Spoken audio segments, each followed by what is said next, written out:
ஐஸ்வர்யா, மகா, ராஜலக்ஷ்மி, கோட்டீஸ்வரி வந்து ஒரு பிளான் பண்ணுறாங்க. அதன்படி வந்து அந்த சொல்ல மறுக்கிற அந்த ஆளை வந்து என்ன பண்ணுறாங்க, நேராக வந்து ஆஃபீஸ்க்கே போயிடுறாங்க. எப்படியாவது வந்து அது ஆஃபீஸ்க்கு போயிட்டு அந்த ஆளோட கேபினில் வந்து பார்த்தா நம்மளுக்கு தெரிஞ்சிடும் அப்படின்னு சொல்லிட்டு அங்கே வந்து வேஷம் போட்டுட்டு போகிறாங்க.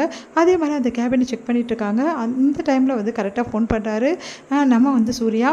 இந்த மாதிரி வந்து நீங்கள் எந்த விஷயத்தையுமே வந்து அவங்கக்கிட்ட சொல்லிடாதீங்க, குழந்தை பற்றி எந்த டீட்டெயிலுமே சொல்லிடாதீங்க, அவங்க கண்டிப்பாக அங்கே தேடி வருவாங்க, அது மட்டும் கிடையாது, நீங்கள் ஏதாவது சொன்னீங்கன்னா பெரிய பிரச்சனை ஆகிடும், நான் வந்து அழகியோட அம்மாவை தேடி தான் போயிட்டுருக்கேன் அப்படின்னு சொல்லிட்டு சொல்கிறாரு.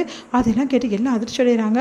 அப்போது சூர்யா வந்து அழகியோட அம்மாவை தேடிட்டு போயிருக்காரு அப்படின்னா என்ன அர்த்தம், யார்கிட்டே எல்லாருக்கிட்டையும் மறைக்கிறாருன்னா என்ன அர்த்தம், சூர்யாவுக்கும் அந்த குழந்தைக்கு எந்த சம்மந்தமும் இல்லை அர்த்தம் அப்படின்னு சொல்லிட்டு ஐஸ்வர்யா சொல்கிறாங்க. அதை கேட்டு மகாவும் வந்து ராஜலக்ஷ்மி, கோட்டீஸ்வரி எல்லாம் சந்தோஷப்படுறாங்க.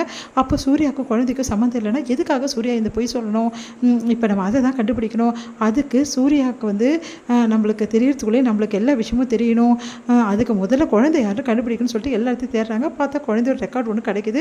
அதை பார்த்து அதிர்ச்சி அடைகிறாங்க. பார்த்தா வந்து அந்த விஷயத்தை வந்து மகா வந்து பார்த்துட்றாங்க. பார்த்துட்டு வந்து அப்படியே என்ன பண்ணுறாங்க, சரின்னு சொல்லிட்டு அந்த டீட்டெயிலாம் எடுத்துக்கிறாங்க. அத்தை, இந்த குழந்தை எப்போ பிறந்துச்சு, என்ன டேட்டுக்கு பிறந்துச்சு, எல்லாமே கிடச்சிடுச்சு அப்படின்னோடனே சரி கிளம்பிடலாம் அப்படின்னு சொல்லிட்டு எல்லாத்தையும் எடுத்துகிட்டு யாருக்கும் திரும்ப அங்கேருந்து கிளம்பிடுறாங்க. கிளம்பி போயிட்டு பார்க்குறாங்க.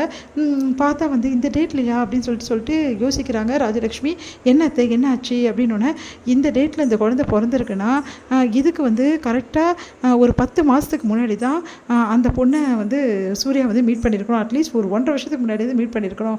அந்த டைமில் சூர்யா ரொம்ப சின்ன பையனாக இருந்தான், அவன் வந்து காலேஜ் அப்போ தான் போயிட்டு இருந்தான்.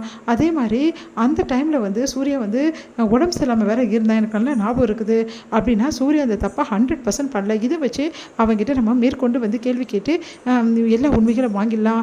சரி அத்தை, இப்போ சூர்யா வந்து தேடி போயிருக்காரு, எதுக்காக வந்து அந்த குழந்தையோட அம்மாவை தேடி போயிருக்காரு, அந்த குழந்தைய தேடி அம்மா போயிருக்காருன்னா அவருக்கு ஏதோ ஒரு விஷயம் இருக்குது, அதனால தான் தேடி போயிருக்காரு, அதுவும் என்னென்னு பார்க்கணும். சரி, இப்போ நம்மளுக்கு ஒரே விஷயம் கிளியர் ஆகிடுச்சு, என்னென்னா சூர்யா வந்து அந்த குழந்தையோட அப்பா கிடையாது. அந்த விஷயத்தை நான் 100% என்னால் இதை வச்சே நிரூபிக்க முடியும் அப்படின்னு சொல்லிட்டு ராஜலட்சுமி சொல்கிறாங்க. எல்லாரும் சந்தோஷம் அடைகிறாங்க. உடனே வந்து மகாக்கிட்ட, மகா எனக்கு உண்மையிலேயே ரொம்ப சந்தோஷமாக இருக்குது, நீயும் சூர்யாவும் சீக்கிரமாக ஒன்று சேர்ந்து வாழ போகிறீங்க, சூர்யா அந்த குழந்தையோட அப்பா இல்லை, இப்போ போதுமா அப்படின்னு சொன்னோன்னே எனக்கு எவ்வளோ சந்தோஷமாக இருக்குது தெரியுமா அத்தை. உண்மையிலேயே நான் சூர்யாவை பற்றி என்னென்னமோ நினச்சேன், ஆனால் அவர் எந்த தப்புமே செய்யலை, எதுவும் காரணத்துக்காக தான் இப்படி பண்ணியிருக்கான்னு இப்போ புரிஞ்சுக்கிட்டேன். எனக்கு ரொம்ப கஷ்டமாக இருக்குது, அவர்கிட்ட மன்னிப்பு கேட்கணுன்னு. இப்போ சூர்யாவுக்கு எந்த விஷயம் தெரியாமல் பார்த்துக்குங்க, அதுதான் ரொம்ப நல்லது. ஏன்னா சூர்யா வாயிலேருந்து உண்மையை வர வைக்கணும்னா நம்ம வேறு ஏதாவது பண்ணி தான் ஆகணும். இல்லை சூர்யா எங்கே தேடி போயிருக்காரோ அங்கே என்ன நடந்துச்சு, ஏது நடந்துச்சு, அவங்க கூட்டிகிட்டு வரான்னு பார்க்கணும் அப்படின்னு சொல்லிட்டு எல்லாமே முடிவு பண்ணுறாங்க எல்லோரும் சேர்ந்து. அடுத்து வந்து இவங்க வர்றதுக்கு முன்னாடி என்ன பண்ணுறாங்க, சித்ரா வந்து டிஎன்ஏ ரிப்போர்ட்டை எடுத்துகிட்டு வந்து எல்லா முன்னாடியே காட்டுறாங்க.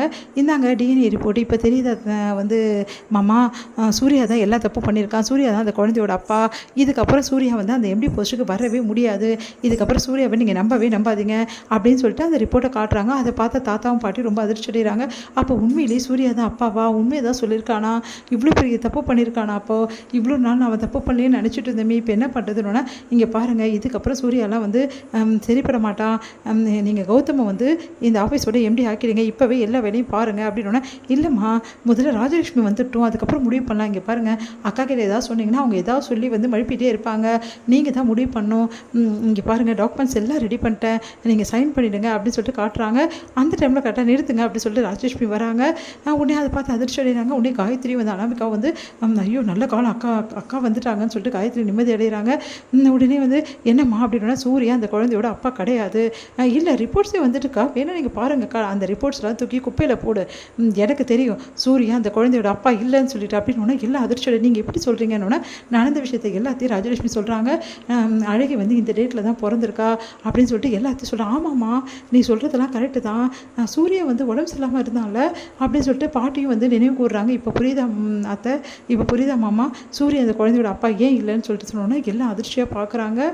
இதோட முடியுது.